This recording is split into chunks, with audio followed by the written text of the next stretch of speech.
Hello, beautiful people. My name is Sage Cohen. I am an author of a number of books, including The Productive Writer, Writing the Life Poetic, Fierce on the Page. I have poetry collections. So all of that to say, I am a multi-passionate writer.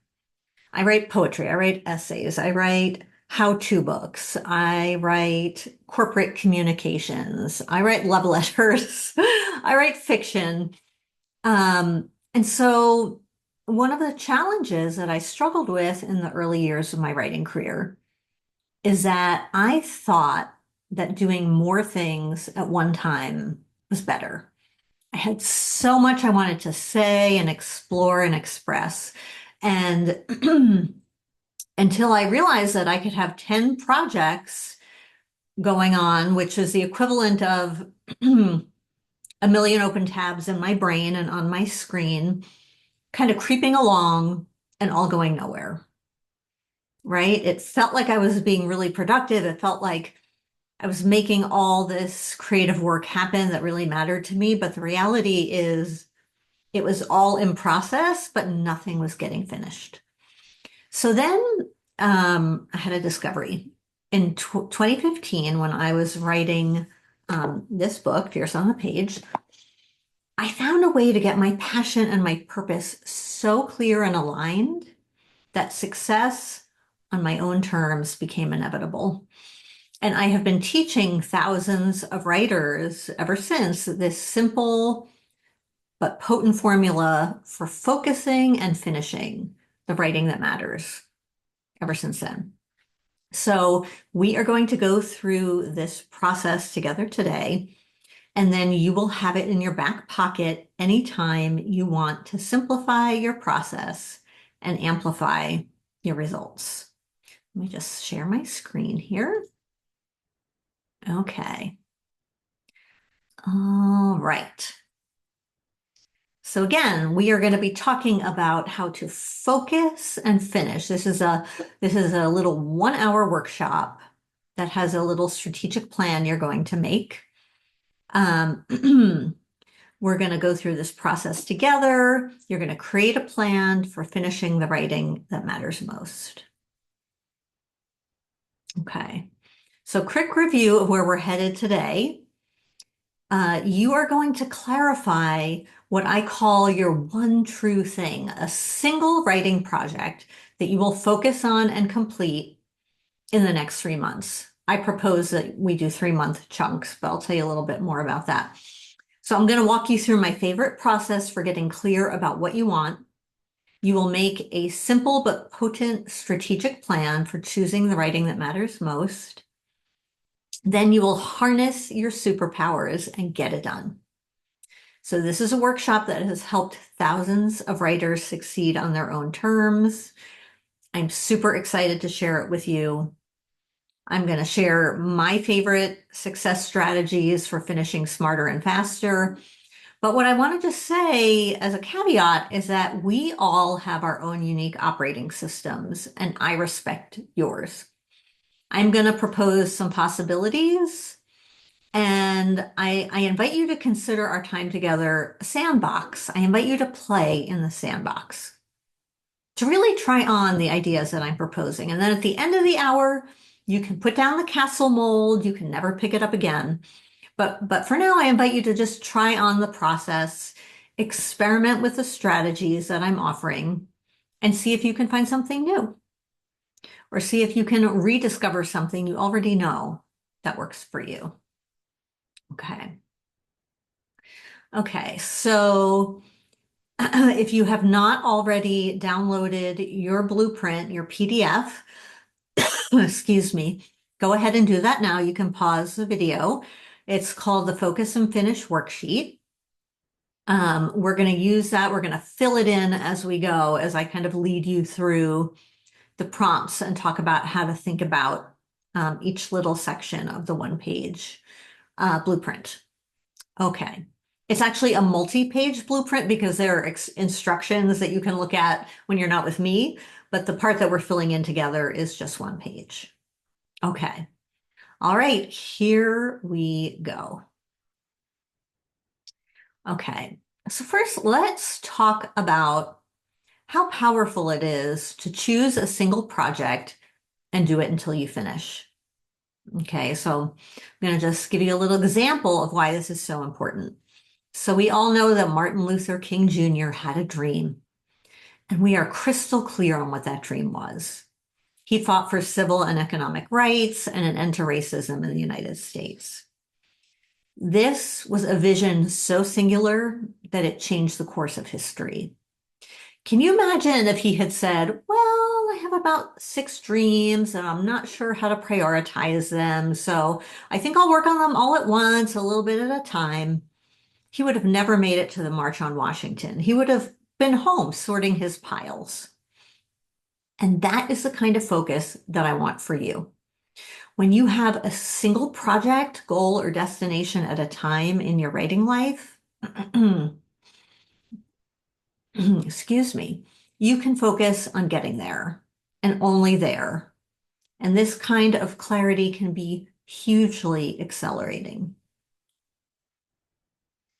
So this slide is a picture from Greg McKeown's book, Essentialism.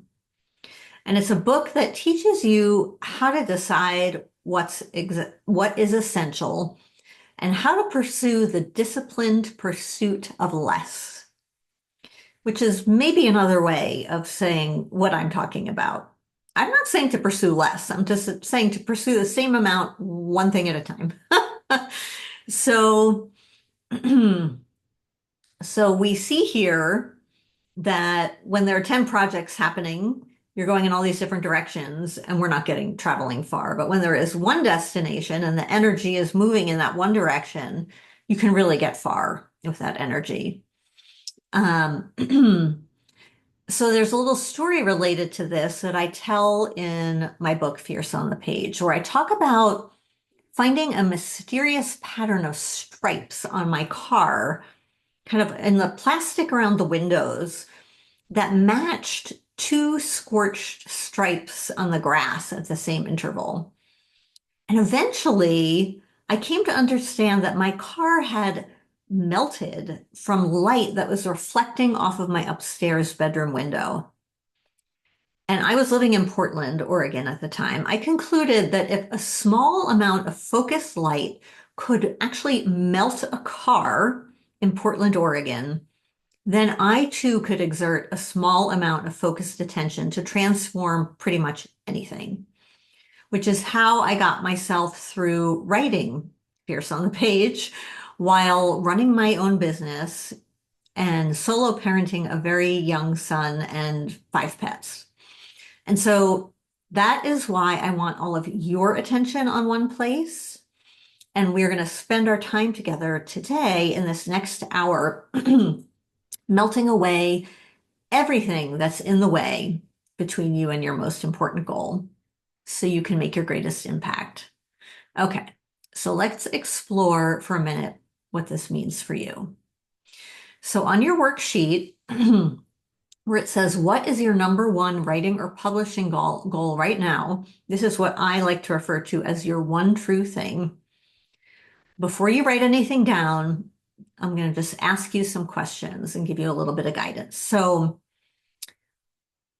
what is the one and only destination that you will focus on all the way to the completion of this quarter, of these next 3 months?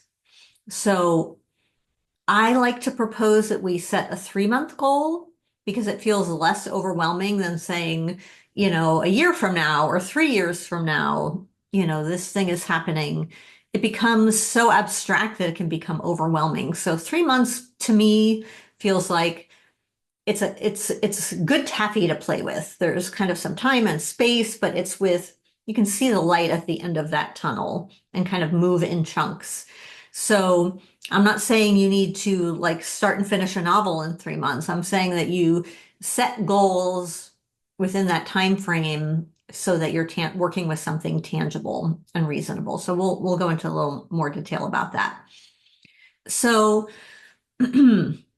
so maybe you already have a clear single point of focus, or maybe you have a general idea of where you're headed. So I propose that we start by getting really specific about what you intend to accomplish. So, for example, will you be drafting a full manuscript, or a chapbook, or the first 3 chapters or scenes, or an outline? Or are you thinking shitty first draft of the whole shebang, or the polished chapters you'll need for your book proposal? And I invite you here to consider expecting more of yourself than you have previously, but not so much that you feel overwhelmed and shut down, to get yourself right at that growing edge of leaning into the unknown a little more than you have, but not so much that you feel like you're tipping over. You're losing your balance. Okay, that's a sweet spot that I propose you explore. So again, be as specific as possible about what you want so that you can go for it. So you can aim in that direction, put your arrow all moving in that direction, and then write it down. So, for example, I will complete a draft of X amount. So let's say 3 chapters of my fiction manuscript by January 1st. Or I will write and revise 30 poems by January 1st. Or I will write for 15 minutes every day. Or I will write scenes X, Y, and Z for my memoir. Okay, so all of those possibilities are super specific, right? You will know for sure if you reach this goal or not. So I want to point out that I did not make publication my goal, because that part is out of my hands. What the world does with my writing after I offer it, that's, that's not my part. I'm focused on doing my part, which is showing up and making the writing happen. I made my goal about my end of the publishing bargain, which is getting it written and staying with it. Okay. So then in January, when you reach that goal, you can focus on your next true thing. So maybe it's the next 3 chapters, or maybe it's revising that shitty first draft, or researching agents, or whatever it is that is the next essential step for you to focus on. Or maybe it's a new project altogether. Okay. So by now, perhaps, hopefully, you have something written down. But I'm going to add one more aside for folks who often this is a place where there are people who are just not sure how to choose. They're like me in the old days. Like, I have 10 projects, they're all really important. How do I know which one to focus on? So, so here are a few possibilities. So, a few ways to think about it. There's a line of thought called Eat the Frog, which is to take on what is hardest to do first. Some people know that that really works for them, that when they really kind of tackle the first barrier, it kind of paves the way for everything else. So that's one possibility, which is the most challenging, which would give you the most, satisfaction to have handled that first. Then another possibility is to ease on down the road, to do what's easiest first.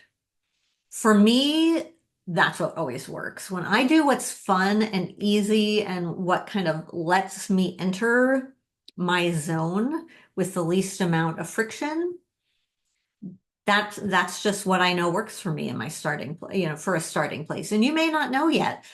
And then what I think is, if you're not sure about what's hardest or what's easiest, the no fail the no fail option is what I call pin the tail on the donkey, which is just start somewhere.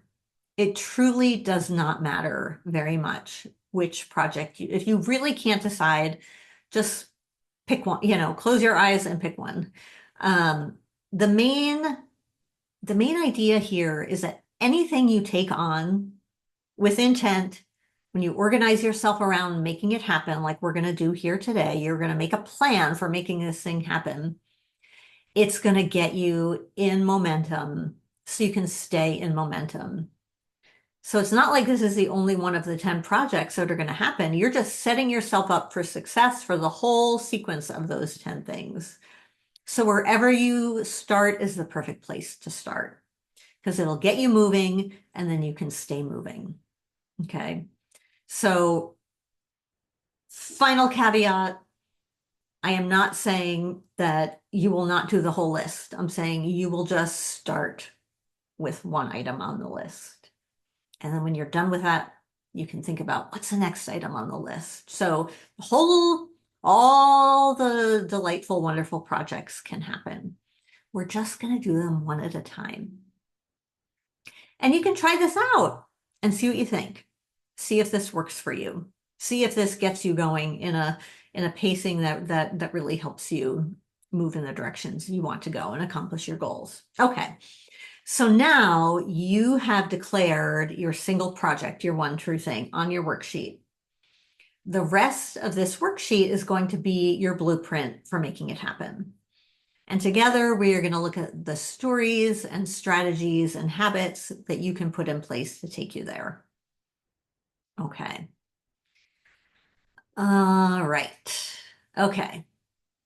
So let's start with putting a squirrel on the wire, which is my version of saying, know what motivates you. So I lived with a 15-year-old German Shepherd years back. She could barely stand up. She could barely walk. It would take a half hour for us to go a block. But when that dog saw a squirrel overhead on the phone line, she would pull me down the street after it. Okay. And this is the kind of passion and commitment I want for you. So you can stay deeply invested in that one true goal or project. So I invite you to ask yourself, why does this goal matter to you? What motivates you to fulfill it? What is at stake? So maybe you want to help or inspire or entertain people. Or maybe you want to become a better writer or publish a bestseller or earn enough money to go out to dinner or buy a tiny house in the woods or reach a certain word count by the end of the day or month or year. Okay, so you get the idea. So in the second section of your worksheet, I want you to write down 3 motivations behind your desire for this goal. And I don't want you to think too hard. Just writing what's at top of mind, what's right there for you right now is likely the most true. And I'm going to give you a minute to write. And while you're writing, I'm just going to keep on talking. And I suggest that you revisit these motivations often because it'll keep you connected to your deepest purpose, especially when the going gets rough. And I think one of the things that's really interesting about tracking our motivations is that often, so in a writing community that I run, one of the writers was saying the other day that she joined the community because she wanted to get published. She wanted affirmation from the world that she was a good writer.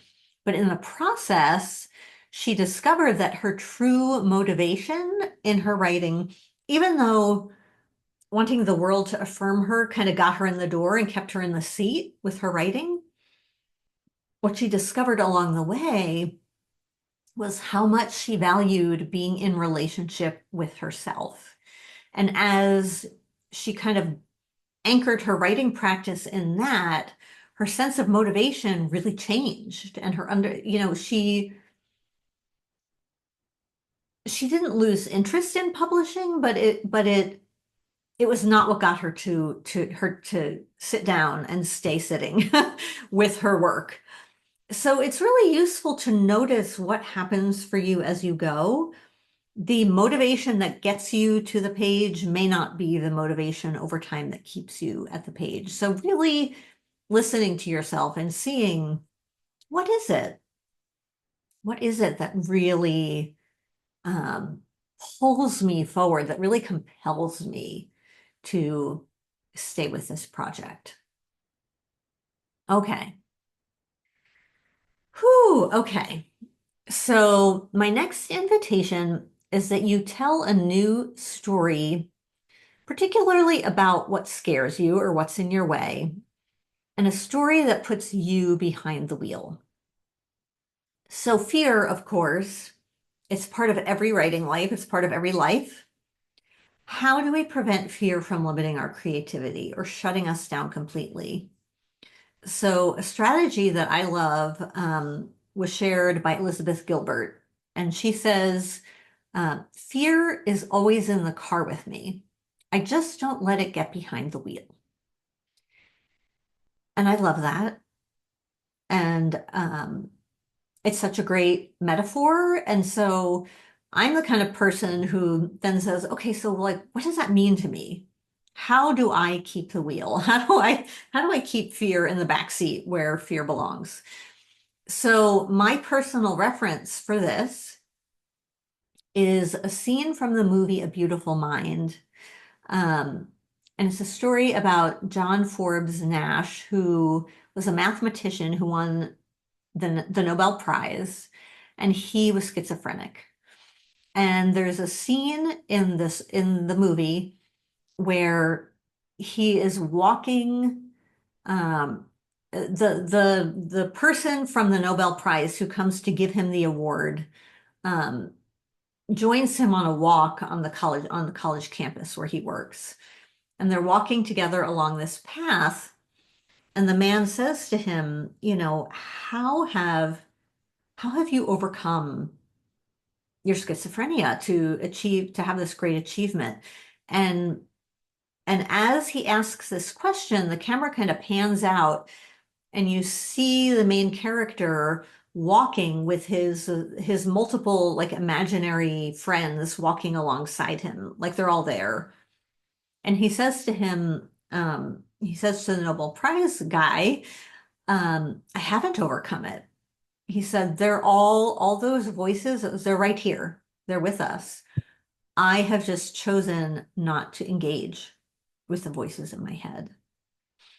So I find that a really practical and inspiring example of how to keep the wheel. You know, all those voices, that Greek chorus of objectors and critics who are in our heads telling us all the nonsense they tell us, they can do whatever they need to do. But we get to choose, am I engaging with that voice or am I just kind of letting it do its thing? So that's one possible way that you can play with keeping fear in the back seat. And I propose that we all can tell a new story about fear and courage. And so we're going to do one quick exercise now to get you started. So I've heard a version of this from every writing student and coaching client I've ever worked with in the past 25 years. So chances are good you're saying some version of this also. I haven't done enough. I don't have enough of whatever it is, time, money, talent, education, Legos, whatever. I am not good enough or perfect enough. I should have accomplished my masterpiece already. And when we're telling this kind of scarcity story that there's not enough or we're not enough, that's when fear has the wheel. So we're going to see if we can flip that scarcity perspective to one of sufficiency. So on your worksheet in the next section where it says, what story is in the way of me reaching this goal? I suggest writing down the first thing that pops into your head. Maybe you're afraid of failing or succeeding or becoming visible. I want to just backtrack to succeeding, because that's a sneaky one. Often we think we're afraid of failing, but what we're actually afraid of is succeeding and becoming visible. Or maybe you're afraid of getting up early than you'd prefer to write. Maybe you're afraid you've lost too much time already, afraid of what your kids will think when they read your work, afraid that you aren't making your creative work enough of a priority. John Forbes Nash might have said, "I'm afraid my imaginary friends will limit my success." And one of my biggies back in the day used to be, well, I'm not the world's leading expert in this, so I'm not allowed to talk about it or teach it or write about it. Okay, so do you have some idea of the story or the idea that is in your way? Okay, so now we're going to see if we can transform fear to courage by revising this story. Okay, so over time, my new story became, I don't need to be the world's leading expert to share what I know. I have something to offer, and whoever finds it valuable can participate. I also discovered that our kryptonite is also our superpower. So the place that we believed that we are most flawed is often our most potent source of connection or expertise, and even eventually our triumph.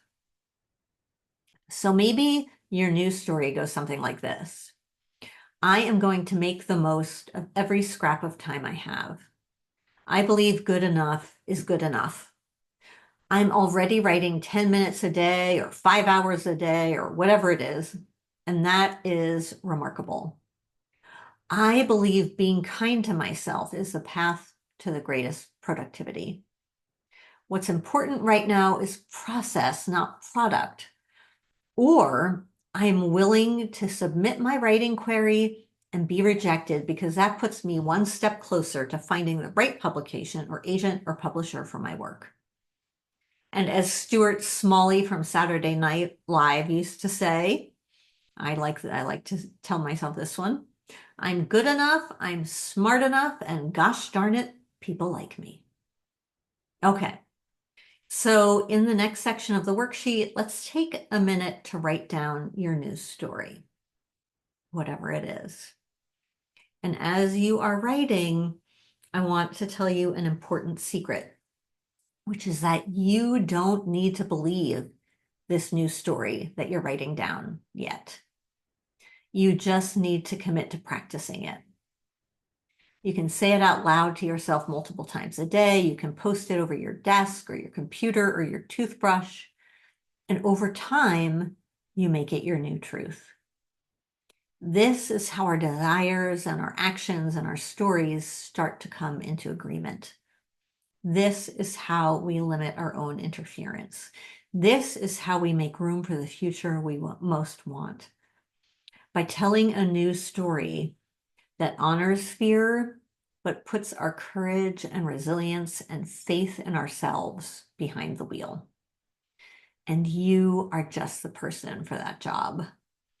So the important thing to remember here is that every writer is terrified. We all fail endlessly.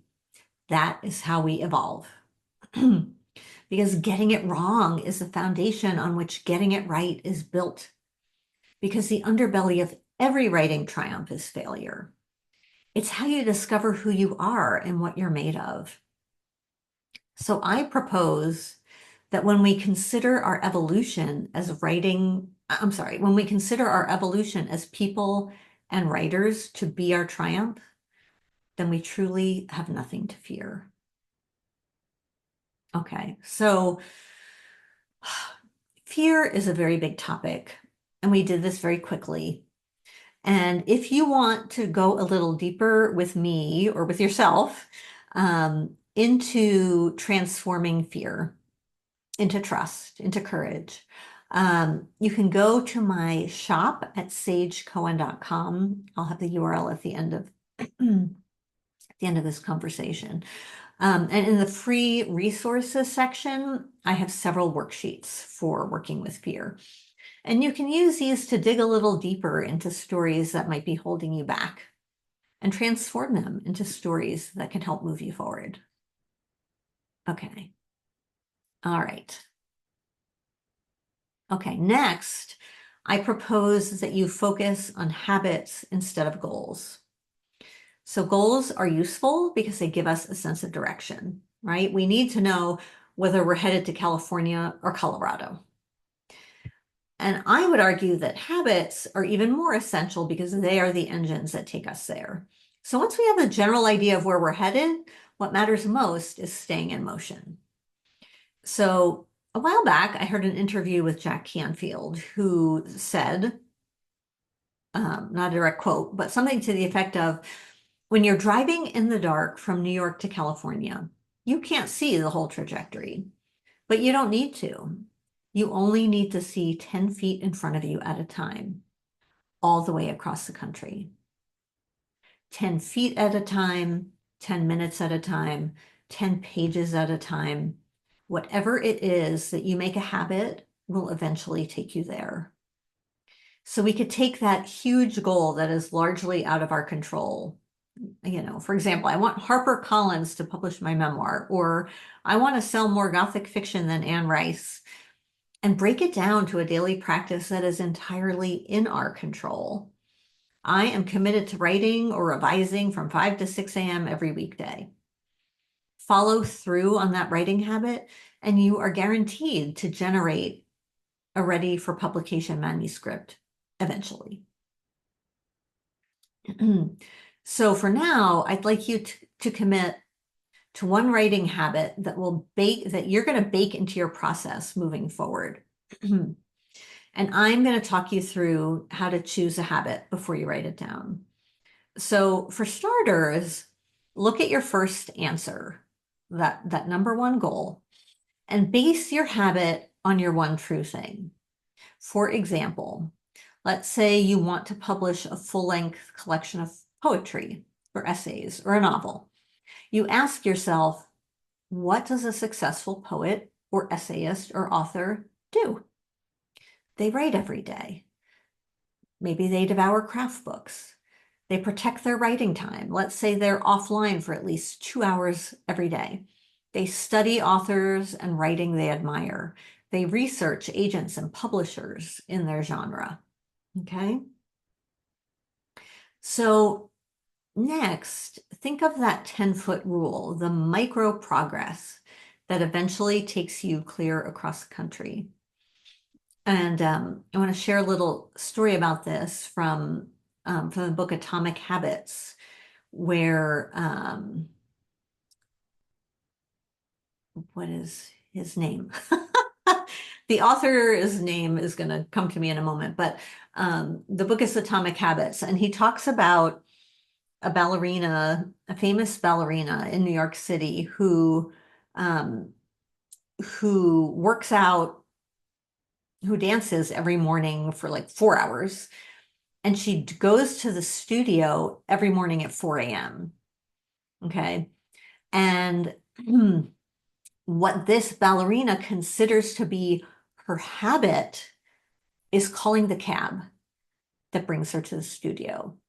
So the habit is this tiny little low lift activity. If she were to consider the habit, I'm getting out of bed and I'm dancing for 4 hours, that there can be a lot of mental resistance to moving into a 4-hour dance practice. But if the habit is calling the cab that takes you to the studio, that is a lift that can keep you in motion.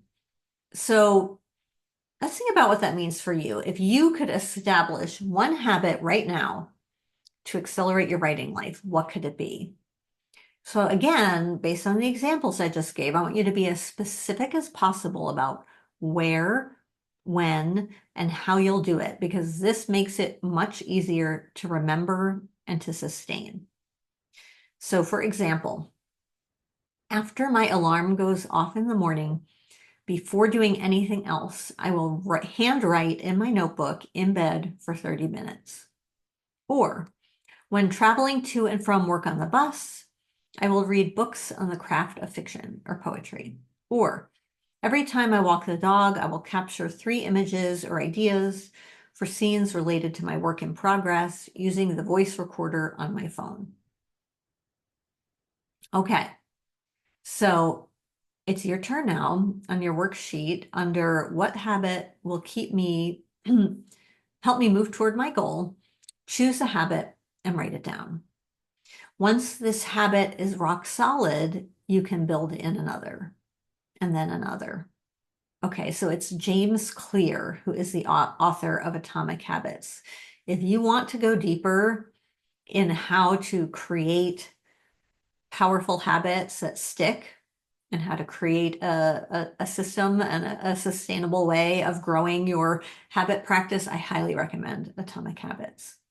Okay, so again, one habit, something super specific so that you know if it has happened every day, you know when and where and how it happens. Okay. All right. On to the next invitation. To choose a new identity that reinforces the habit. So this one is often the missing piece for people. Let's take a little drink.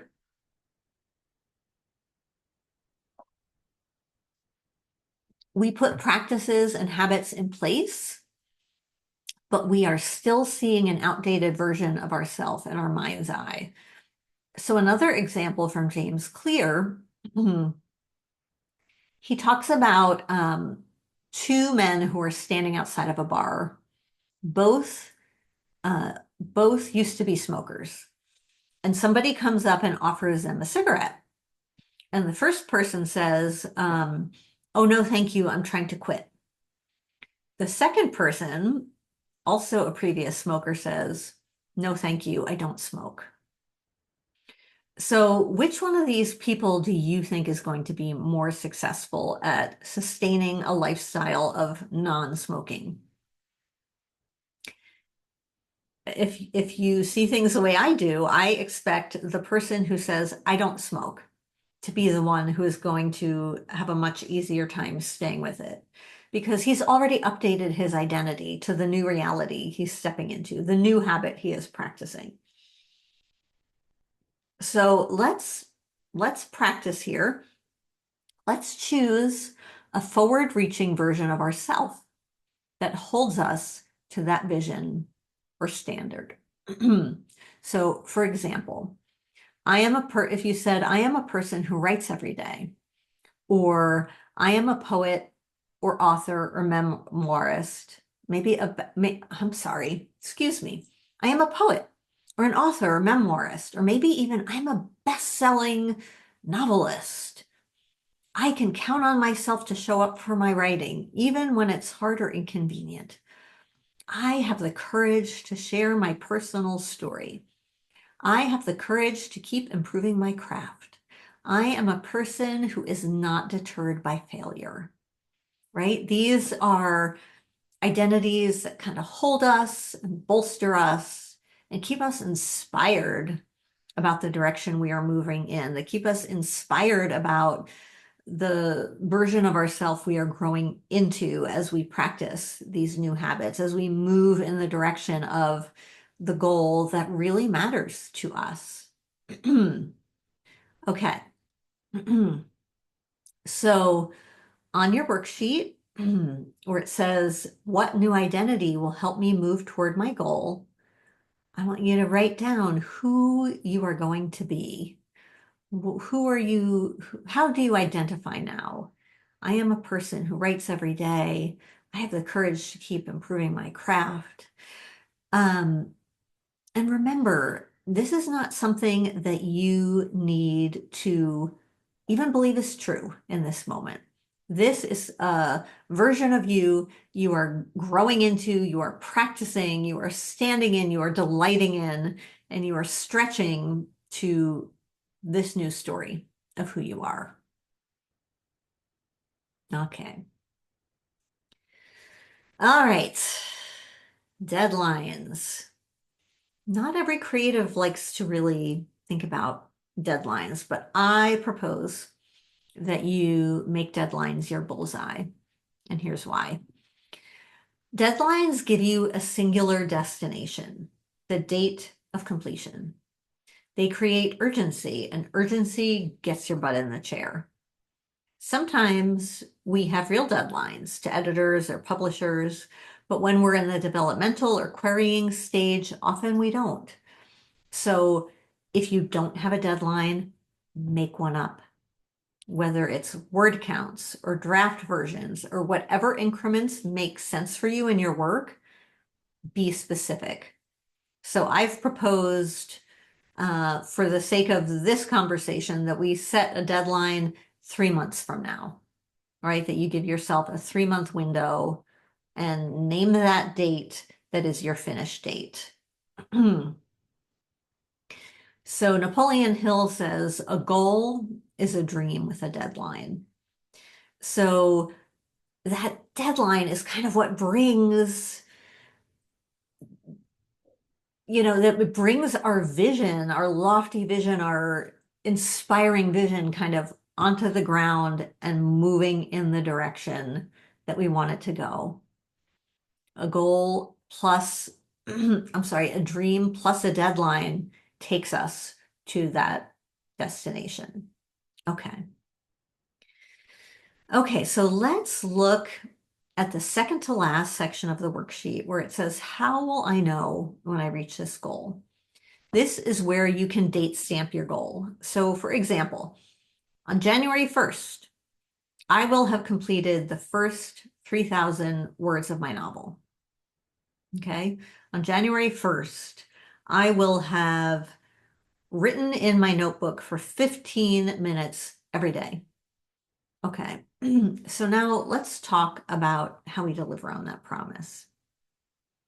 So years ago, I read an interview with the novelist and poet Grace Paley.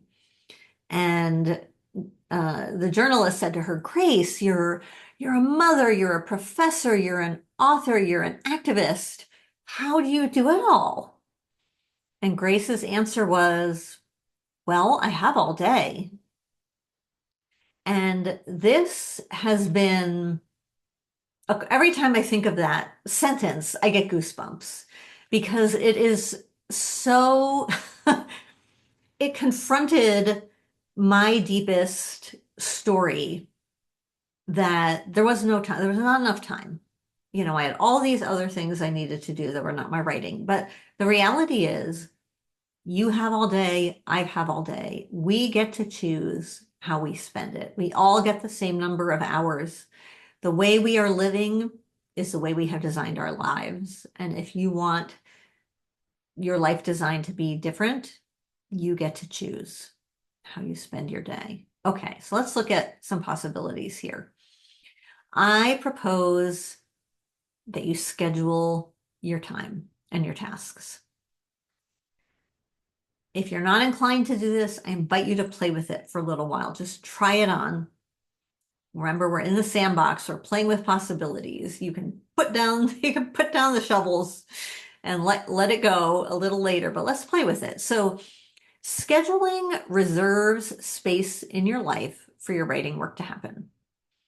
I believe it is a declaration to the universe that you will meet your writing at the page at a designated time and place. There is no ambiguity about how this incredibly important project is going to happen because you have a plan that maps it all out. So there's a poet who came to speak to a workshop I was taking a while back who talked about his process. His process was that every day at 5 a.m., he went into the basement of his girlfriend's apartment where he would open the dictionary that was on the little card table there. He would choose a word. He had a notebook. He would write a poem the length of a notebook page. And that was it. He did it every day. And he felt that he had trained his poems to meet him there at that card table in the basement at the dictionary. And the poems would just flow. So when our muse knows where we're going to be, it's a lot easier to find us, right? Like when our bodies and our systems and our minds and our spirit are kind of all like, oh, it's 5 a.m. That's when I have my date with myself. It just kind of sets us up for alignment with what we want. So on this slide here, this is an example of one way that I play with time and scheduling.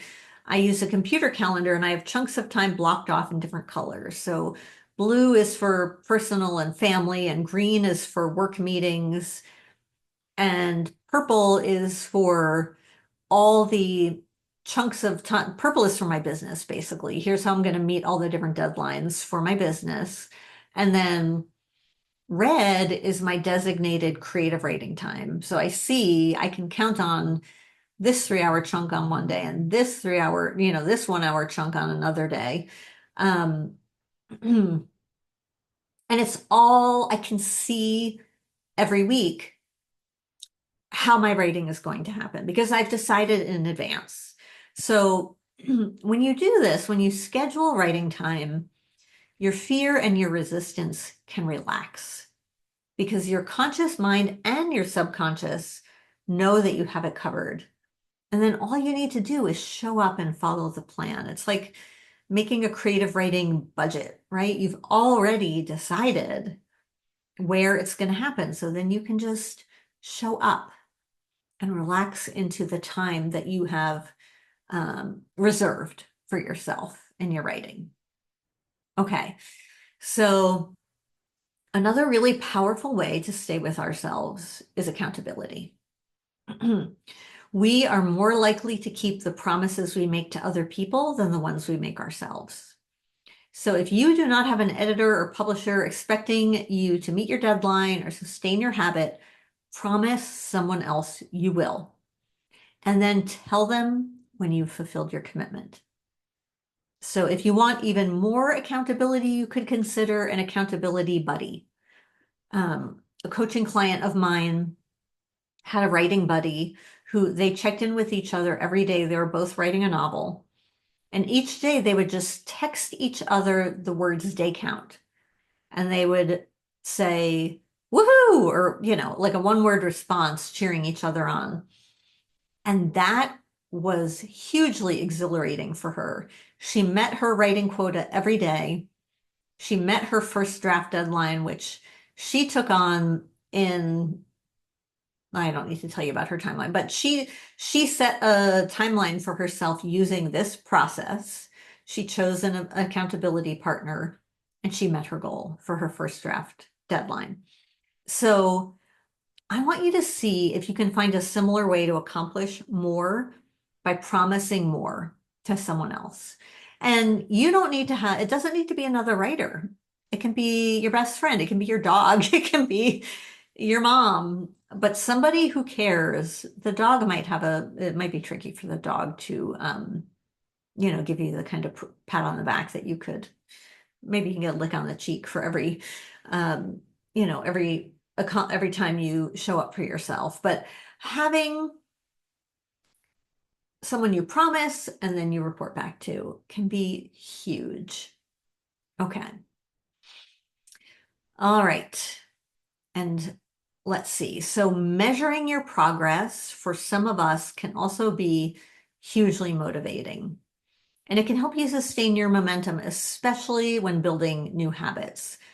This is a little screenshot from an app called don'tbreakthechain.com, where you track daily behaviors and you literally just click on it. If the habit you want to track is writing for 30 minutes a day, you program that in, and then every day you do it, you just click a button.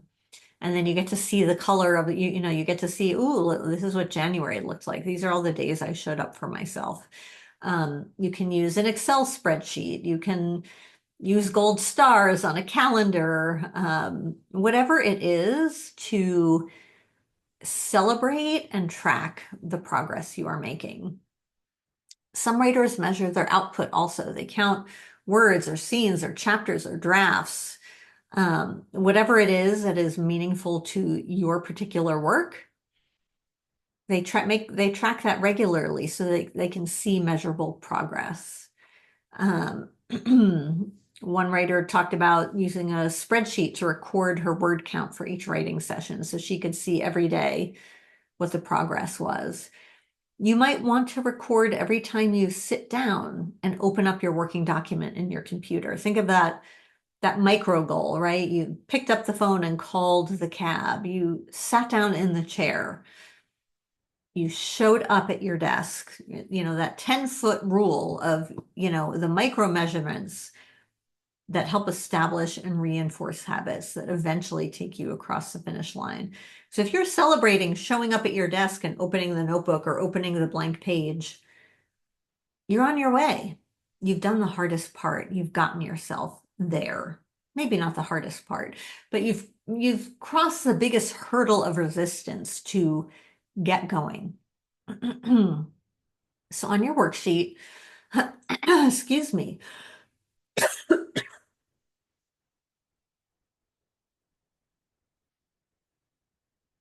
in the third to last row, I invite you to write down how you will measure your progress and create accountability.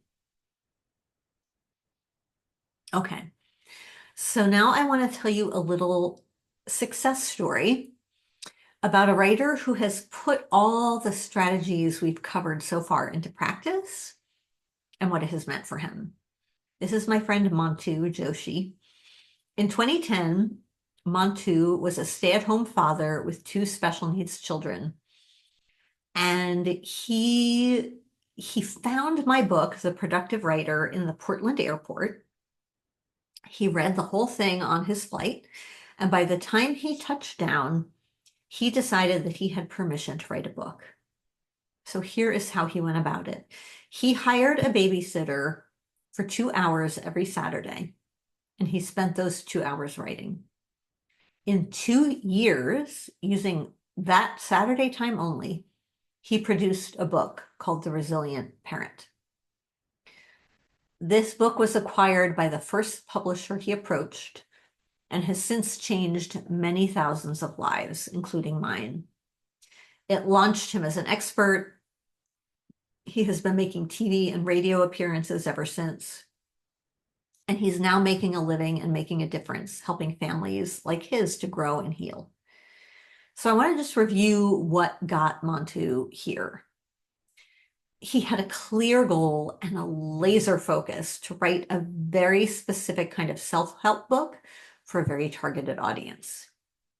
He had a clear motivation to help other parents raising children with special needs. He had a habit he could count on for getting his writing done that was grounded in a specific time and place every week. And Mantu made the most of the slivers of time that he had.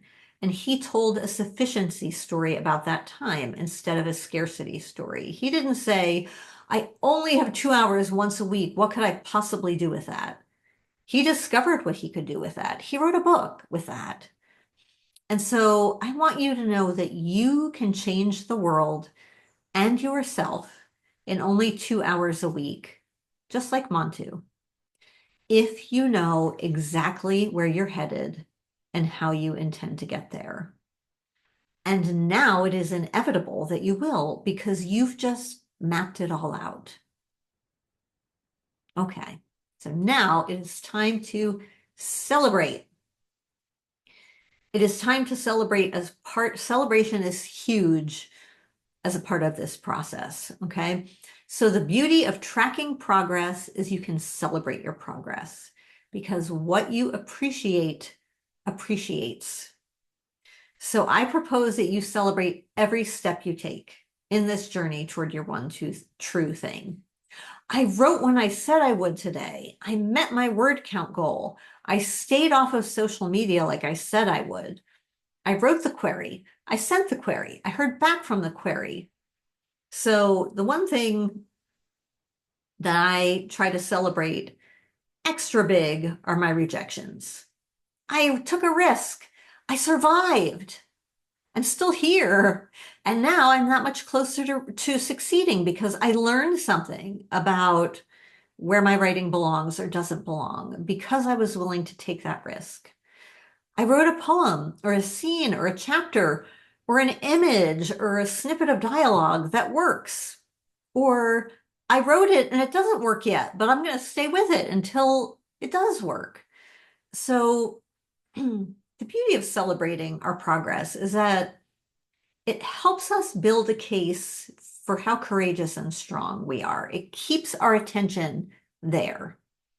And we start to see that we can survive all that we fear. So when you have a practice of cheering yourself on, of staying with yourself, of being willing to find what is valuable in your journey, you are much more likely to develop the resilience you need to stay with writing and publishing for the long term. So on your worksheet, in the last row, I'd like you to write down how you will celebrate along the way and when you complete your one true thing. So maybe you're going to use Don't Break the Chain, or maybe you're going to use stars on the calendar. Maybe you're going to keep a little spreadsheet. um, I have one coaching client of mine who every time she crosses a one true thing goal, achieves a one true thing goal, she buys herself an inspiring mug. That reflects, it has some kind of saying on it that reflects for her what she is calling in with her writing. So it could be a nice pen. I have this actually. This is one of my treasures. Play with as a reward. Okay. All right. Okay. So congratulations. You now have a micro plan, a one-page plan for crossing your specific finish line, the one you have chosen, in 3 months or by the specific date that you have set. Once you meet this goal, you can create a new plan for the next one and the next. So let's review the strategies that we discussed for focusing and finishing. Work on a single project until you finish. Know what motivates you. Tell a new story that empowers you. Focus on habits, not goals. Choose a forward-reaching identity. Make deadlines your bullseye. Schedule it. Create accountability. Measure your progress as you go and celebrate. Whew. Good job, everybody. Amazing work. Okay, whoops, I didn't mean to go there yet. Okay, well, we can stay there. So in closing, every writing project we take on seasons us as people and writers. Each finished piece of writing takes us closer to the writer we were meant to be. And if you don't like the way the story ends, please keep writing. Okay. All right. That brings us to the end of this conversation. I just want to remind you that you can print out and use this focus and finish worksheet anytime you want to get really strategic and focused on meeting a goal. You now know how to do it. The worksheet has its own little set of instructions, which will be familiar to you because we've gone through the journey. You can revisit this recording anytime you like. And if you would like to keep in touch with me, I have provided my website here. In the shop, there is a free resources section where you will find not only you will find 2 fear worksheets where you can go deeper into exploring being in conversation with and transforming your relationship with fear. There's also something called a fierce writing mandala, which is like a coloring book page that you can use to color in a little section every time you have accomplished something that you want to celebrate. And it's a fun way of, really honoring and playing with your accomplishments. Every step you take, you color something in, then suddenly you have a beautiful mandala that shows how hard you have worked, how you have stayed with yourself. So there's also information in the shop about working with me one-on-one for coaching. And you now have a sense about kind of my philosophies and process for um, yeah, exploring ways that are most optimal for each of us to stay focused and to finish the work that matters most. So I wish you a grand adventure in continuing to discover what works for you as a writer, for continuing to cross those finish lines on your own terms as you define success, as you continue to refine how it is that you get your work done in the way that delights and satisfies you the most. Thank you so much for being with me, and I wish you blessings on your journey. Mwah.